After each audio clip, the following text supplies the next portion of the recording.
આજે આપણી સાથે યશભાઈ છે, જેમના પીજીનું કામકાજ બહુ મોટા પાયે અમદાવાદમાં છે. એ 2017થી પીજીનું કરતા આવ્યા છે અને અત્યારે એમના પાસે 10થી વધુ પીજીનું ઓનરશિપ છે. તો આજે આપણે એમની સાથે ડિસ્કસ કરીશું કે કઈ રીતે એમને પીજીનું સ્ટાર્ટ કર્યું, એમની જર્ની કેવી રહી, એમના લર્નિંગ લેસન શું રહ્યા, એવી રીતે બધું ડિસ્કશન કરીશું. તો કેમ છો યશભાઈ? એકદમ મસ્ત, એકદમ મસ્ત. તો આજે આપણે સ્ટાર્ટ કરીએ. તો પહેલાં આપણે તમારું સ્ટાર્ટિંગની જે જર્ની રહી હતી એના ઉપર વાત કરીશું કે કઈ રીતે તમે સ્ટાર્ટિંગની મતલબ પીજીનું કર્યા પહેલાં તમારી જર્ની શું હતી? પીજીનું કર્યા પહેલાં મારી જર્ની એ હતી કે હું એક બ્રાઇટ સ્ટુડન્ટ હતો.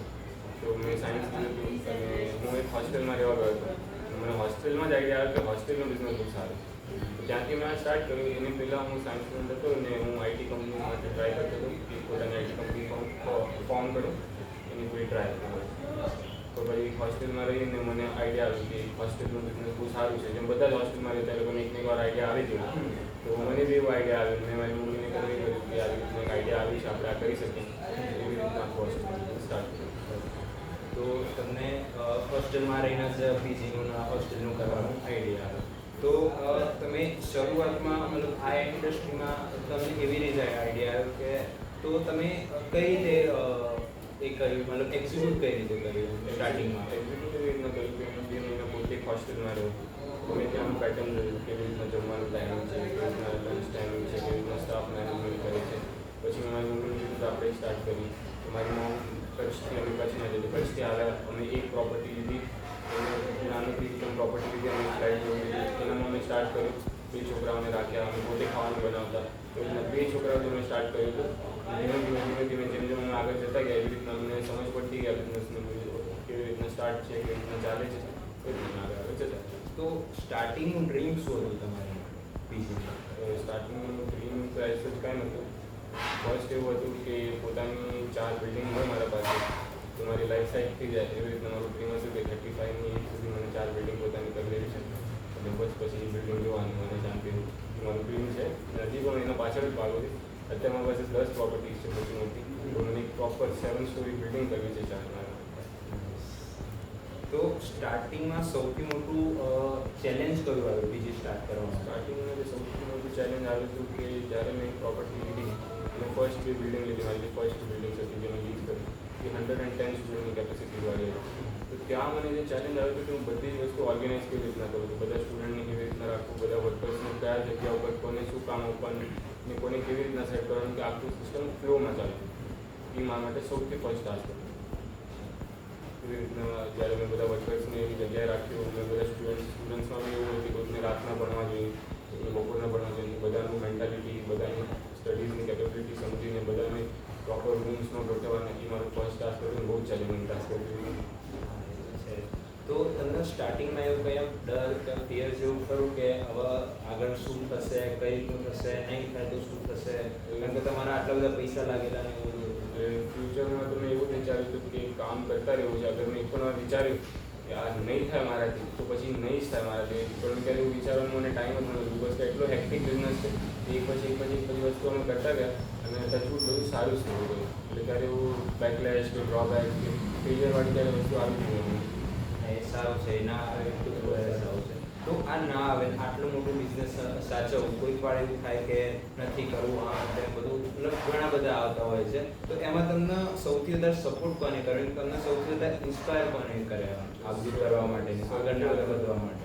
સૌથી વધુ મને મારી મમ્મીએ સપોર્ટ કર્યો. મારી મોમ બી વર્કિંગ પ્રોફેશનલ હતી. મારી મમ્મી બી એકના 16 વર્ષની એજથી કામ કરતા હતા. મારી મમ્મીએ બી મળવા ક્લાસીસ કર્યા છે. મારી મમ્મીએ બી લેન્ડનું બિઝનેસ કર્યું. મારી મમ્મી ઇન્સ્યોરન્સમાં બી કામ કર્યું. તો મેં મારી મમ્મીને મોટા થતા જોયું હતું કે કેવી રીતે મમ્મી કામ કરે છે. એ જ મારા મોટા ઇન્સ્પિરેશન હતા અને એ જ મારા હેલ્પર છે. અને ગાઈડિંગ એન્જલ તમે કહી શકો કે મારી મમ્મી છે. તમને કોઈક વાર ઘણા મોટા ચેલેન્જીસ આવતા હોય કે એને સોલ્વ કરો બહુ ડિફિકલ્ટ થઈ જાય, તો તમને ક્યારે એવું થયું કે હવે મારે ગીવઅપ કરી દેવું છે, નથી કરવું હવે, તો એવું કંઈક ચેલેન્જ આવેલું કે એના પછી તમને આવો વિચાર આવેલો હોય? ઘણી વાર એવું મને આવ્યું છે કે ગીવઅપ કરી દે કે બહુ મોટા ચેલેન્જીસ આવે તો એમ થાય કે પ્રોપર્ટી બંધ કરી દઉં, શાંતિ થઈ જશે આ બધી હેડેક. તો પછી મારી મમ્મીનું એ જ કહેવાનું છે કે તું આજે આ ચેલેન્જથી ભાગી ગયો તો ફ્યુચરમાં તો બીજો કોઈ બી બિઝનેસ કરી એનામાં બીજા ચેલેન્જીસ આવવાના જ છે. તો ક્યાં સુધી તું ચેલેન્જીસથી ભાગી? જ્યાં સુધી તમે ચેલેન્જને ફાઇટ નહીં કરો ત્યાં સુધી કોઈ મતલબ જ નથી. નહીં તો પછી તમે લાઈફ લોંગ ભાગતા રહેશો કે તમે ફર્સ્ટ ચેલેન્જથી જ કરી. તો તમારા આ ફેલિયર પછી તમે મતલબ તમારી લાઈફમાં શું શું ચેન્જ આવ્યા, મતલબ તમારા બિઝનેસમાં શું ચેન્જ આવ્યા? આ ફેલિયર પછી મારા બિઝનેસની મેં આખી યુએસપી ચેન્જ કરી દીધી.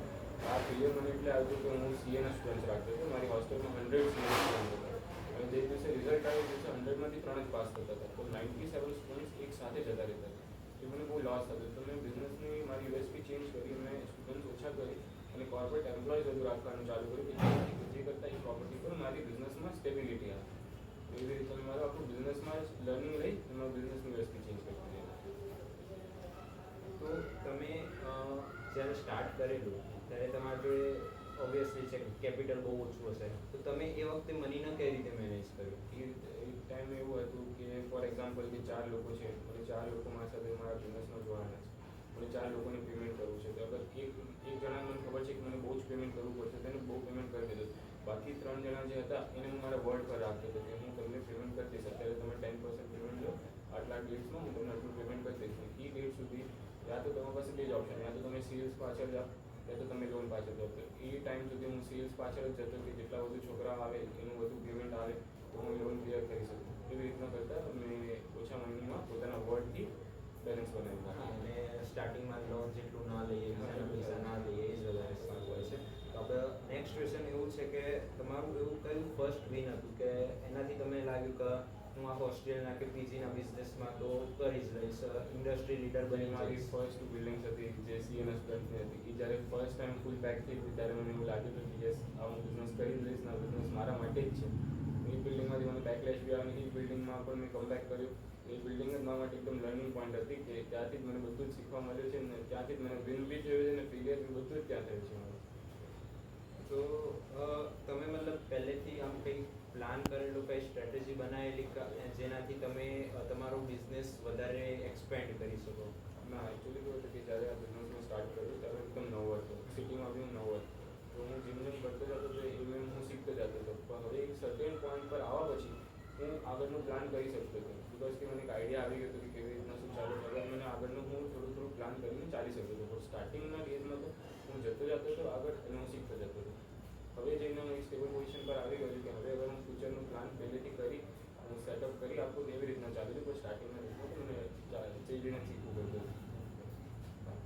તો તમે આમ એવું કંઈ રિસ્ક લીધું છે કે જેને તમારી આખી લાઈફ ચેન્જ કરી નાખ્યો, જે પોઝિટિવ નેગેટિવ જે પણ હોય? જે બિલ્ડિંગની વાત કરી એ પ્રીવિયસ પ્લેસ કરતો બિકોઝ કે એની પહેલાંમાં બસ 38 સ્ટુડન્ટ્સ હતા. બે નાના નાના રો હાઉસ હતા એનામાં હું 38 સ્ટુડન્ટ્સ રાખતો હતો અને મેં એના પછી મોટું રિસ્ક લઈને 2 બિલ્ડિંગ સાથે લીધી જેનામાં કેપેસિટી 110 સ્ટુડન્ટ્સ ઈચ બિલ્ડિંગની હતી. તો એ મારું સૌથી મોટું રિસ્ક હતું જીવનમાં. એ સક્સેસ બી થયું છે એમાં બહુ બધું થયું. તમે જે રીતે કીધું કે ભરાઈ ગઈ પછી ખાલી ખાલી એ થઈ ગયા, પાછું પછી ભરાઈ complete ગયું. કર્યું. હા. તો તમારો ફેમિલીનો આના પાછળ સપોર્ટ કેવો રહ્યો છે? મારા ફેમિલીનું બહુ જ સરસ સપોર્ટ હતું કે જ્યારે મેં તમને કીધું સીએ વાળું ત્યારે 97 સ્ટુડન્ટ્સ ફેલ થયા હતા, બધા જતા રહ્યા હતા. તો મેં ઘરે કીધું કે આવી રીતના થઈ ગયું છે. મારા નાની, મારા મામા, મારા મમ્મી, મારા માસી બધાનું ફોન કે કોઈના પૈસા બાકી છે તો અમને કે અમે આપી દઈએ, ચૂકવી દઈએ, માણસોની સેલેરી જોઈતી હોય તો અમને કહેજે અમે આપી દઈશું. બધા જ ફેમિલી મેમ્બરનો બહુ જ સારો સપોર્ટ હતો મારી પાસે. તો તમારી ફેમિલી પહેલેથી બહુ સપોર્ટિવ છે તમારા? બહુ સપોર્ટિવ રહ્યા. તો તમે બહુ લકી કહેવા માટે, કારણ કે બધાના ફેમિલી પણ આવવાના નથી. તો તમને એવું મતલબ તમારા લાઈફમાં સૌથી મોટી રિસ્પોન્સિબિલિટી શું રહી છે ફેમિલી પર તમારા ઉપર? મારા લાઈફમાં સૌથી મોટી રિસ્પોન્સિબિલિટી એ છે કે મારા પાસે ટોટલ 450 સ્ટુડન્ટ્સ છે. એ બધા જ મારી રિસ્પોન્સિબિલિટી છે અત્યારે. એમનું સ્ટડી છે, જોબ છે, બધા મારી અંદર રિસ્પોન્સિબિલિટી કે મારું કામ છે એ લોકોને સારું રાખવાનું, એ લોકોને સારું ખવડાવવાનું. એ 450 સ્ટુડન્ટ્સ છે મારાથી મારી રિસ્પોન્સિબિલિટી છે. તમે આટલું મોટું એમ્પાયર ઊભું કર્યું અત્યારે તમારી જોડે 10 પ્રોપર્ટી છે, એમાં આટલા બધા સ્ટુડન્ટ છે, તો તમે એના માટે ઘણું બધું સેક્રિફાઈસ કર્યું છે. તો એના સાઈડ થોડી આપણે કવર કરીએ. એ સૌથી મોટું સેક્રિફાઈસ જે મારું હતું એ મને MBA નથી કર્યું. હું ફર્સ્ટ કોલેજમાં મેં બેચલર્સ કમ્પ્લીટ કર્યું. મને ગ્રેજ્યુએશન પછી માસ્ટર્સ કરવાનું અને નિર્માણી કોલેજમાં મારું એડમિશન બી થઈ ગયું હતું. બધી જ એક્ઝામ્સ ક્લિયર કરી દીધી હતી, મેં બી એમનું ક્લિયર કરી દીધું. પણ એનામાં 75% અટેન્ડન્સ હતી અને અગર હું કોલેજ જાત તો બિઝનેસ ન સંભાળી શકત એટલે મને MBA મારું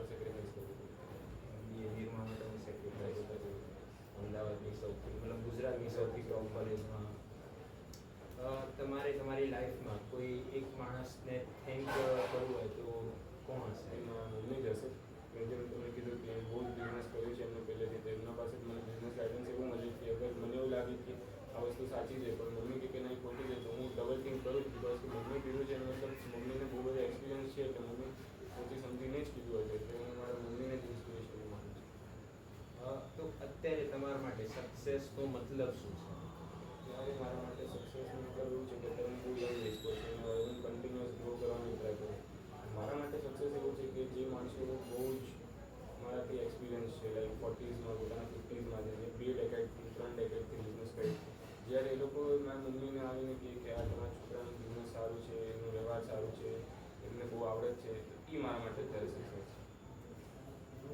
તો હવે તમને એવો ચાન્સ મળે કે તમે તમારા પાસ્ટમાં જઈ તમારી પોતાની જાતને કોઈક લેસન આપવા માંગતા હોય કે ભાઈ તું આવું કર, આવું ના કર, તો એવું કયું લેસન હશે અને કયા ટાઈમમાં હશે? અગર હું પાછળ જાઉં મારી લાઈફમાં અને અગર હું મારા જૂના વર્ઝનને જ કહેવું હોય મને, તો મને એ જ કહીશ કે તું જેટલા મીટિંગ રૂમ્સમાં બેસવાનો છે એનાથી વધુ મીટિંગ રૂમ્સમાં બેસજે, બિકોઝ કે મીટિંગ રૂમમાં જે વસ્તુ છે કે કોલેજ પછી અગર તમને લાઈફ લેસન મળવાના છે તો એ મીટિંગ રૂમમાં જ મળશે.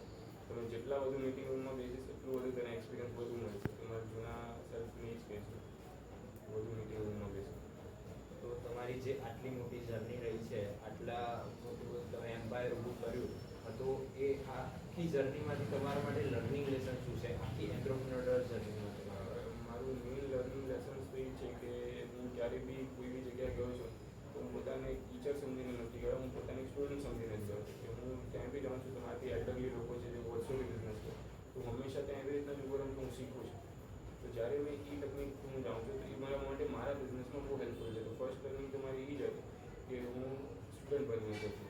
સેકન્ડ લર્નિંગ એ હતી કે મેં જોયું છે કે ગુસ્સો કરવાથી બિઝનેસમાં જ ચાલતું, તો એકદમ શાંત રહેવાનું, ક્યારે બી ગુસ્સો પોતાના દિમાગમાં કે જુબાન પર નહીં આવી જવાનું, તો ગુસ્સો નહીં કરવાનો હંમેશા બિઝનેસમાં. એ સેકન્ડ વસ્તુ છે. અને થર્ડ કે કોઈ સાથે બી ગલત નહીં કરવાનું, બિકોઝ કે ક્યારે ને ક્યારે પાછો આપણા ઉપર આવે જ, એટલે હંમેશા બધા સાથે ઈમાનદારીથી ધંધો કરવો, બિઝનેસ હંમેશા ઈમાનદારી વાળો. એના લાસ્ટ ક્વેશ્ચન એ છે કે જો મતલબ તમને આ તમારી આખી જર્ની છે, એ જર્ની ઉપરથી લોકો તમને કઈ રીતે યાદ રાખે એવું તમે ઈચ્છો છો? બધા અગર મારું બિઝનેસ જોઈએ છે તો એમને બહુ ગ્લેમરસ બિઝનેસ લાગે છે કે 10 પ્રોપર્ટી છે એમના પાસે, કે આવું બધું છે, આટલા બધા સ્ટુડન્ટ છે, પણ એકચ્યુઅલી કોઈને ખબર જ નથી કે મેં કેટલા બધા રિસ્ક લીધા છે આ કરવા માટે. તો હું ઈચ્છું છું કે લોકોને એ બધું ખબર પડે કે મેં કેટલા રિસ્ક લીધા છે ત્યારે જઈને આટલું ગ્લેમરસ બિઝનેસ થયું. તો હું ઈચ્છું છું કે લોકો મને એઝ અ રિસ્ક ટેકર યાદ રાખે. અને તો એ તો ડેફિનેટલી તમે નાની એજમાંથી જ આટલું મોટું રિસ્ક લીધું છે, આટલું મોટું એમ્પાયર બિલ્ડ છે, તે તો તમને રાખવાના જ છે. તો બસ આજના માટે આટલું હતું તમારી જે આટલી મોટી જર્ની છે, આટલું મોટું એમ્પાયર છે, અને જે તમારી એન્ટરપ્રિનરની જર્ની આટલી નાના એજથી રહી છે, એમાંથી હું ઈચ્છીશ કે હું તો શીખું, બધાએ શીખે. શ્યોર છે, બધાને શીખવું જોઈએ, બધાને બિઝનેસ કરવું જોઈએ, બધાને પોતાની લાઈફમાં રિસ્ક લેવા જ જોઈએ. તો જ તમે લાઈફમાં સક્સેસફુલ બની શકો, આગળ વધી શકો અને લાઈફ એન્જોય કરી શકો કે તમે રિસ્ક લીધું. તો તમારા માટે મતલબ તમે ઓડિયન્સને કંઈ એવું લેસન કે કંઈ આમ ટિપ્સ આપવા માગશો બિઝનેસ કે એની એન્ટરપ્રિનર જર્ની માટે? હું એવું કહેવા માંગીશ કે અગર તમને બિઝનેસ કરવું છે તો તમને અનએજ્યુકેટેડ પર્સનનું જેમ વિચારવું પડશે. તમે અગર એમ વિચારશો કે હું આ સ્ટેપ કરીશ, પછી આ સ્ટેપ કરીશ, પછી આ સ્ટેપ કરીશ, તો એવું નહીં થાય. અગર તમે અનએજ્યુકેટેડ પર્સનની જેમ વિચારીને તમે પહેલું સ્ટેપ લઈ જ લેશો તમારો બિઝનેસ સક્સેસ થઈ જશે. બસ. તમારા આનાથી બધાને બહુ શીખવા મળે એવી આશા